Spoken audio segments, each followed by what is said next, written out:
Hello, and welcome to my channel, Reading Little Blue Books Out Loud. This is one of many little blue books. As you can see, it is number 940 of the Little Blue Book series, and it is entitled Tales Grotesque and Weird by Edgar Allan Poe. Now, Edgar Allan Poe did not write this book. He died in 1849, I believe. And these were written in 1923. So, this is a collection of Edgar Allan Poe books, or Edgar Allan Poe stories. And we'll begin with the contents page because there is no copyright date. And the contents page lists The Devil in the Belfry, Crossing the Paragraph, The Sphinx, The Imp of the Perverse, and The Assassination. We will begin Tales Grotesque and Weird, The Devil in the Belfry, 1839. What o'clock is it? Old saying. Everybody knows, in a general way, that the finest place in the world is, or, alas, was, the Dutch borough of Van der Watten-Mittis. Yet, as it lies some distance from any of the main roads, being in a somewhat out-of-the-way situation, there are, perhaps, very few of my readers who have ever paid it a visit. For the benefit of those who have not, therefore, I will be only proper that I should enter into some account of it. And this is, indeed, the more necessary, as with the hope of enlisting public sympathy in behalf of the inhabitants. I design here to give a history of the calamitous events which have so lately occurred within its limits. No one who knows me will doubt that the duty thus self-imposed will be executed to the best of my ability, with all that rigid impartiality, all that cautious examination into facts, and diligent coalition of authorities, which should ever distinguish him who aspires to the title of historian. By the united aid of metals, manuscripts, and inscriptions, I am enabled to say positively that the borough of Van der Watten-Mittis has existed from its origins in precisely the same condition which it at present preserves.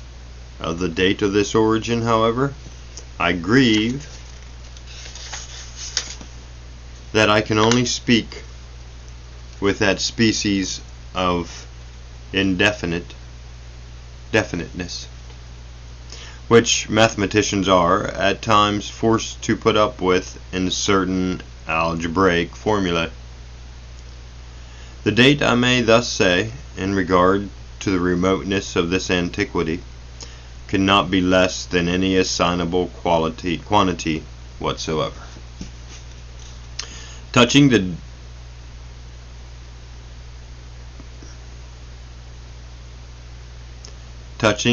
the derivation of the name Van der Watten-Mittis, I confess myself with sorrow, equally at fault, among a multitude of opinions upon this delicate point, some accurate, some learned, some sufficiently the reverse. Sorry, I had to pause. Touching the derivation of the name Van der Watten-Mittis, I confess myself with sorrow equally at fault, among a multitude of opinions, upon this delicate point, some acute, some learned, some sufficiently the reverse. I am able to select nothing which ought to be considered satisfactory. Perhaps the idea of Grog Swig, nearly coincident with that of pt1 is to be cautiously preferred. It runs, Vonder Vatimitis Vonder Lege Donder Vatimitis Quasi und Blitzis Obsel pro Blitzen. This derivation, to say the truth, is still countenanced by some traces of the electric fluid evident on the summit of the steeple of the house of the town council. I do not choose, however, to commit myself on a theme of such importance, and must refer the reader, desirous of information, to the Oratuncle de Rubis Proeter Vertis of Dunga Goetz. See also Blunderbuzzed de Derivativibus, page 27 to 510, folio Goethe edited, red and black character, catchword, and no cipher. Wherein consult also marginal notes in the autograph of Stutenpuff, with the sub-commentaries of Grunt and Guzel. Notwithstanding the obscurity which thus envelops the date of the foundation of Vonder Vatimitis and the derivation of its name, there can be no doubt, as I said before, that it has always existed as we find it at this epoch. The oldest man in the borough can remember not the slightest difference in the appearance of any portion of it, and indeed the very suggestion of such a possibility is considered an insult. The site of the village is in a perfectly circular valley, about a quarter of a mile in circumference, and entirely surrounded by gentle hills, over whose summit the people have never yet ventured to pass. For this they assign the very good reason that they do not believe there is anything at all on the other side. Round the skirts of the valley, which is quite level and paved throughout with flat tiles, extends a continuous row of 60 little houses. These, having their backs on the hills, must look, of course, to the center of the plain, which is just 60 yards from the front door of each dwelling. Every house has a small garden before it, with a circular path, a sundial, and 24 cabbages. The buildings themselves are so precisely alike that one can in no manner be distinguished from the other. Owing to the vast antiquity, the style of architecture is somewhat odd, but it is not for that reason the less strikingly picturesque. They are fashioned of hard-burned little bricks, red with black ends, so that the walls look like a chessboard upon a great scale. The gables are turned to the front, and there are cornices as big as all the rest of the house, over the eaves and over the main doors. The windows are narrow and deep, with very tiny panes, and a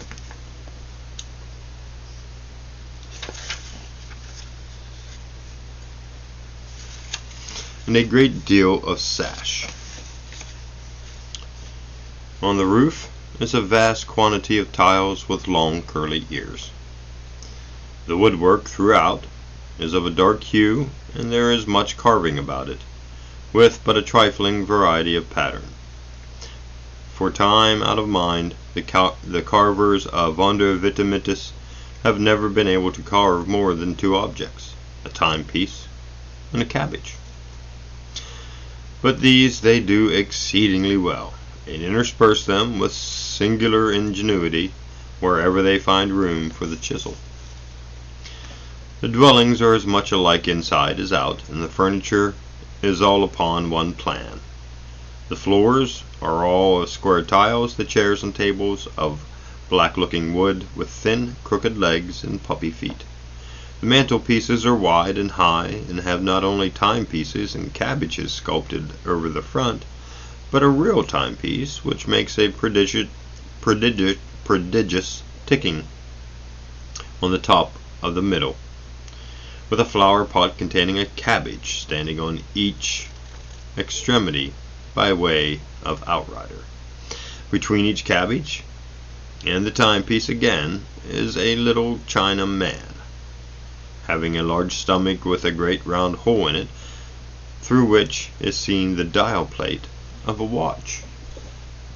The fireplaces are large and deep, with fierce, crooked-looking fire dogs. There is constantly a rousing fire, and a huge pot over it full of sauerkraut and pork, to which the good woman of the house is always busy in attending. She is a little fat old lady with blue eyes and a red face, and wears a huge cap like a sugar loaf, ornamented with purple and yellow ribbons. Her dress is of orange-colored linsey-woolsey, made very full behind, very short in the waist, and indeed very short in other respects. Not reaching below the middle of her leg, this is somewhat thick, and so are her ankles, but she has a fine pair of green stockings to cover them. Her shoes of pink leather, and fastened to each with a bunch of yellow ribbons, puckered up in the shape of a cabbage. In her left hand she has a little heavy Dutch watch. In her right she wields a ladle for the sauerkraut and pork. By her side there stands a fat tabby cat, with the glit toy repeater tied to its tail, which the boys have there fastened by way of a quiz. The boys themselves are, all three of them, in the garden attending the pig. They are each 2 feet in height. They have 3-cornered cocked hats, purple waistcoats reaching down to their thighs, buckskin knee breeches, red woolen stockings, heavy shoes with big silver buckles, and long surtout coats with large buttons of mother of pearl. Each, too, has a pipe in his mouth and a little dumpy watch in his right hand. He takes a puff and a look, and then a look and a puff.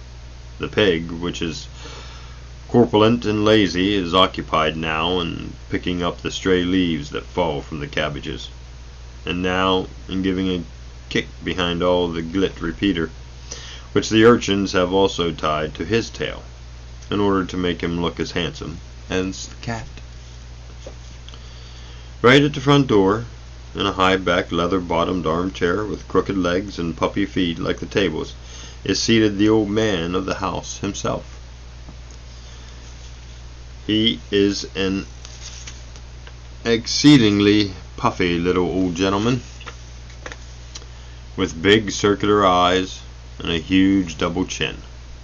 His dress resembles that of the boys, and I need say nothing further about it. All the difference is that his pipe is somewhat bigger than theirs, and he can make a greater smoke. Like them, he has a watch, but he carries his watch in his pocket. To say the truth, he has something of more importance than a watch to attend to, and what that is I shall presently explain. He sits with his right leg upon his left knee, wears a grave countenance, and always keeps one of his eyes, at least, resolutely bent upon a certain remarkable object in the center of the plain. This object is situated in the steeple of the house of the town council. The town council are all very little, round, oily, intelligent men with big saucer eyes and fat double chins, and have their coats much longer and their shoe buckles much bigger than the ordinary inhabitants of Vonderwittenmittis. Since my sojourn in the borough, they have had several special meetings and have adopted these 3 important resolutions: that it is wrong to alter the good old course of things, that there is nothing tolerable out of Vonderwittenmittis, and that we will stick by our clocks and our cabbages. Above the session room of the council is the steeple, and in the steeple is the belfry, where exists and has existed time out of mind the pride and wonder of the village. The great clock of the borough of Vondervettemitis, and this is the object to which the eyes of the old gentlemen are turned, who sit in the leather-bottom armed chairs. The great clock has 7 faces, one in each of the 7 sides of the steeple, so that it can be readily seen from all quarters. Its faces are large and white, and its hands heavy and black. There is a hefty man whose sole duty is to attend to it. But this duty is the most perfect of sinecures, for the clock of Vondervettemitis was never yet known to have anything the matter with it. Until lately, the bare supposition of such a thing was considered heretical. From the remote period of antiquity to which the archives have reference, the hours have been regularly struck by the big bell, and indeed, the case was just the same with all the other clocks and watches in the borough. Never was such a place for keeping the true time. When the large clapper thought proper to say 12 o'clock, all its obedient followers opened their throats simultaneously and responded like a very echo. In short, the good burghers were fond of their sauerkraut, but then they were proud of their clocks. All people who hold sinecure offices are held in more or less respect, and as the belfry man of Vondervettemitis has the most perfect of sinecures, he is the most perfectly respected of any man in the world. He is the chief dignitary of the borough, and the very pigs look up to him with a sentiment of reverence. His coat tail is very far longer, his pipe, his shoes, buckles, his eyes, and his stomach very far bigger than those of any other old gentleman in the village. And as to his chin, it is not only double, but triple. I have thus painted the happy estate of Vondervettemitis. Alas, that so far a picture should ever experience a reverse. There had been long a saying among the wisest inhabitants that no good can come from over the hills, and it really seemed that the words had in them something of the spirit of prophecy. It wanted 5 minutes of noon on the day before yesterday when there appeared a very odd-looking object on the summit of the ridge to the eastward. Such an occurrence, of course, attracted universal attention, and every little old gentleman who sat in a leather-bottomed armchair turned one of his eyes with a stare of dismay upon the phenomenon, still keeping the other upon the clock in the steeple.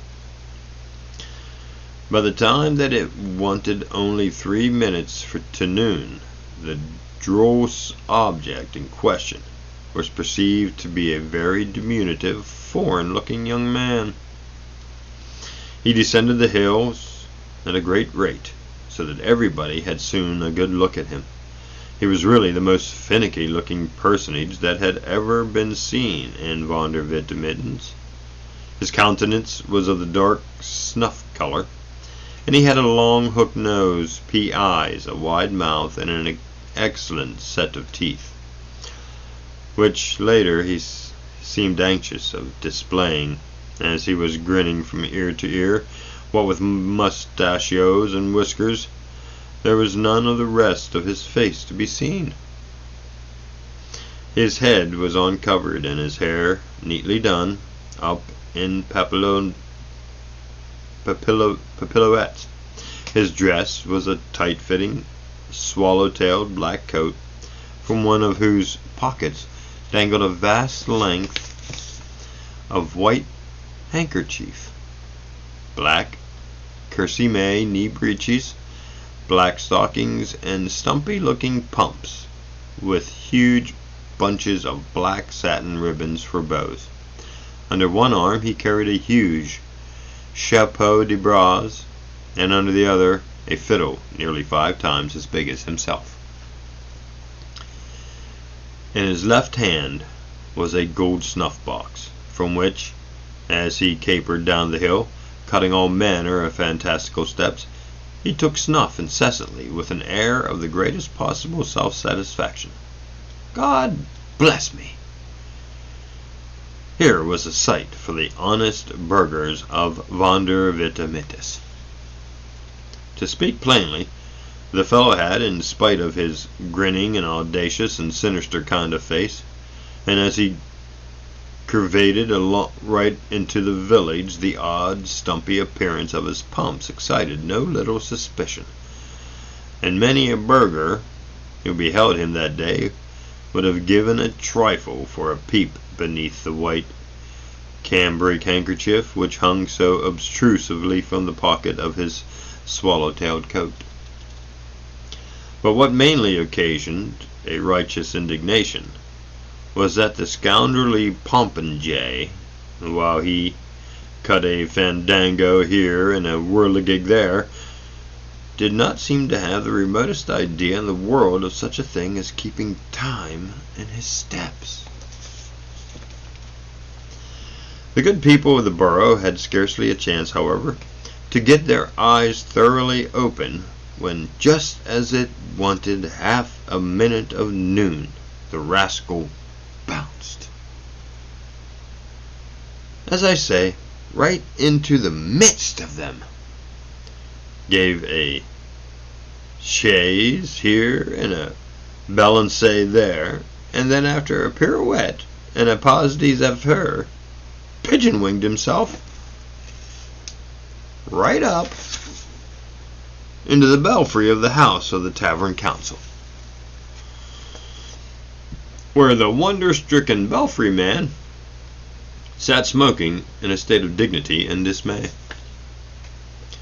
But the little chap seized him at once by the nose, gave it a swig and a pull, clapped the big chapeau de bras upon his head, knocked it down over his eyes and mouth, and then, lifting up the big fiddle, beat him with it so long and so smoothly that what with the belfry man being so fat and the fiddle being so hollow, you would have sworn that there was a regiment of double-bass drummers all beating the devil's tattoo up in the belfry of the steeple of Vondervitamitis. There is no knowing to what desperate act of vengeance this unprincipled attack might have aroused in the inhabitants, but for the important fact that it now wanted only half a second of noon. The bell was about to strike, and it was a matter of absolute and preeminent necessity that everybody should look well at his watch. It was evident, however, that just at this moment the fellow in the steeple was doing something that he had no business to do with the clock. But as it now began to strike, nobody had any time to attend to his maneuvers, for they had all to count the strokes of the bell as it sounded. 1, said the clock. 1, echoed every little old gentleman in every leather-bottomed armchair in Vondervitamitis. 1, said his watch, also. 1, said the watch of his row, and 1, said the watches of the boys and the little gilt repeaters on the tails of the cat and the pig. 2, continued the big bell, and do, repeated the repeaters. 3, 4, 5, 6, 7, 8, 9, 10, said the bell. 3, 4, 5, 6, 7, 8, 9, 10, answered the others. 11, said the big one. 11, assented the little fellows. 12, said the bell. Delve, they replied, perfectly satisfied, and dropping their voices. Und that is this, said all the little old gentlemen, putting up their watches. But the big bell had not done with them yet. 13, said he. Dat truthful, gasped the little old gentlemen, turning pale, dropping their pipes, and putting down all their right legs from over their left knees.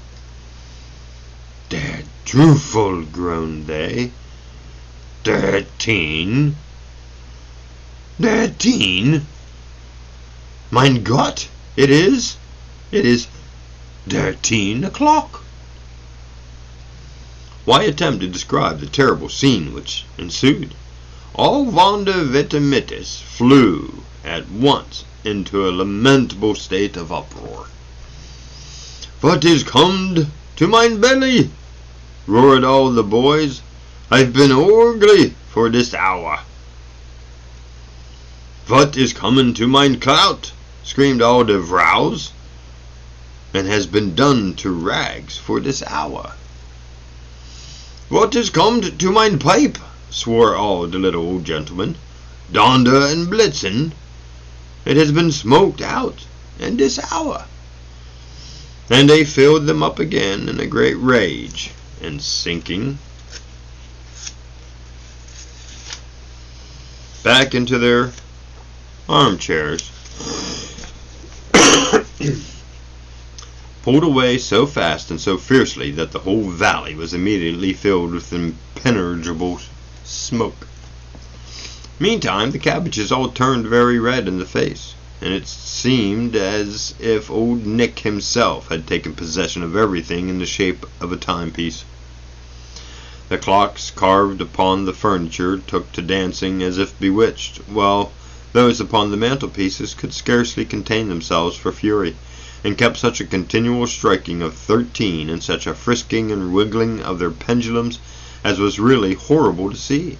But worse than all, neither the cats nor the pigs could put up any longer with the behavior of the little repeaters tied to their tails, and resented it by scampering all over the place, scratching and poking and squeaking and screeching and caterwauling and squalling, and flying into the faces and running under the petticoats of the people, and creating altogether the most abominable din and confusion which it is possible for the reasonable person to conceive. And to make matters still more distressing, the rascally little scapegraces in the steeple was evidently exerting himself to the utmost. Every now and then one might catch a glimpse of the scoundrel through the smoke. There he sat in the belfry upon the belfry man, who was lying flat upon his back. In his teeth the villain held the bell rope, which he kept jerking about with his head, raising such a clatter that my ears ring again even to think of it. On his lap lay the big fiddle, at which he was scraping out of all time and tune with both hands, making a great show, the nincompoop of playing Judy O'Flanagan and Paddy O'Rafferty. Affairs being thus miserably situated, I left the place in disgust, and now appeal for aid to all lovers of correct time and fine kraut. Let us proceed in a body to the borough and restore the ancient order of things in Wander Vitamitis by ejecting the little fellow from the steeple.